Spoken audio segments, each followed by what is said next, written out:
Hi, everybody. Thank you for joining me on here again and again. I just want to ensure you that I'm not done with the crime and mysteries linked to the British royal family. No, I shall continue, but I just need to take a break, a couple of days or a week from the royals at least on here. There is so much else to talk about, and we are going to do just that. Before we get to today's case or mystery, I just want to touch base with a few cases that I'm following.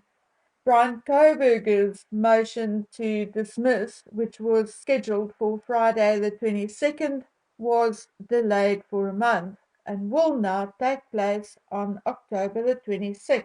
I see that some media outlets are stating that the postponement is due to illness. They don't, however, say who the sick person is, and maybe it's one of Kohberger's legal team. I do, however, feel that there are things happening behind the scenes which we are not privy to. Since I started paying attention to the case, I've heard a few stories. One being that it was one of Brian Kohberger's sisters who directed law enforcement's attention to Brian. Allegedly, she put a call into law enforcement when she heard about the white Elantra, and I guess that kind of thing would explain why law enforcement started investigating Brian Kohberger in particular.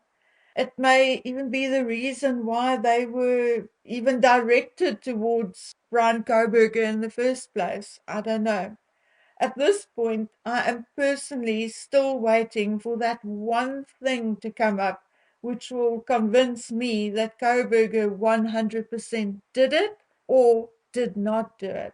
At this point, I still feel Kohberger was not in this thing alone. But I guess we'll have to wait for October and hopefully we'll get closer to the truth during that particular hearing.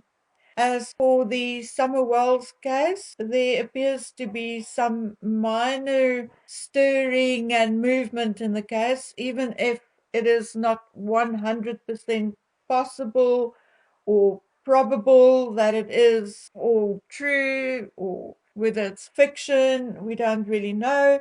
Or maybe just someone's attempt in getting attention. Who knows? But yes, indeed, there are rumors of bones being found on Fred Hill, one of the neighbors' land. However, I cannot find any indication in the media that there is any kind of investigation, forensic or otherwise, going on the ground anywhere in the vicinity of Ben Hill Road.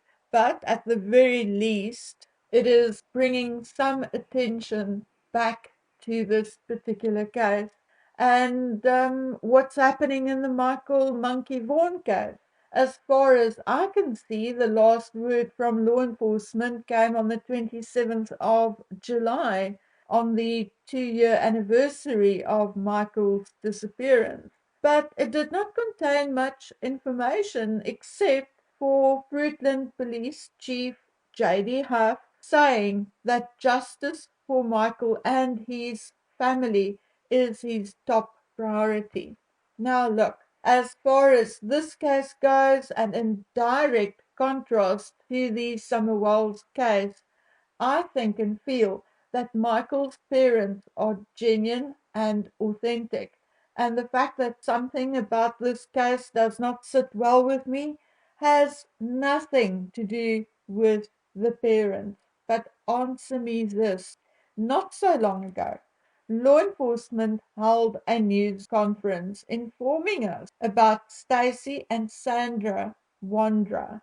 Stacy at that point was already in jail, and Sandra was arrested a short time before the news conference.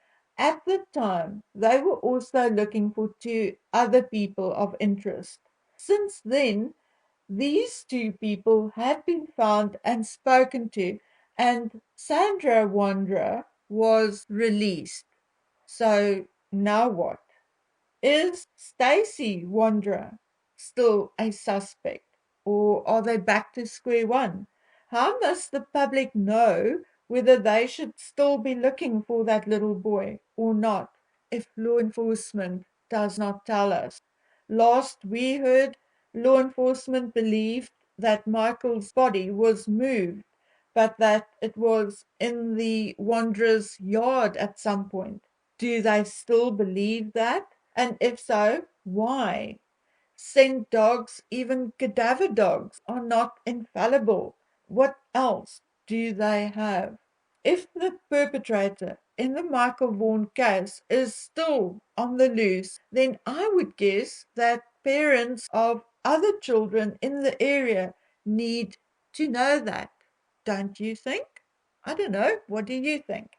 I often feel bewildered and flabbergasted looking at our world, our governments, our law enforcement, and people in general. Where did it all go so wrong? Couples do not divorce each other anymore. No, they just go ahead and kill each other. Mothers are tired of struggling with their children. No problem, just kill them. What was right is now wrong. What was wrong appears to be right lately. And I just cannot make sense of most of what is happening in the world around me. I do, however, think that out of most of all the cases I follow and sometimes randomly watch, it is those which involve children which pains me the most. We are taught from a young age that if you can't take care of a pet, then don't have them. But apparently the same does not apply to having children.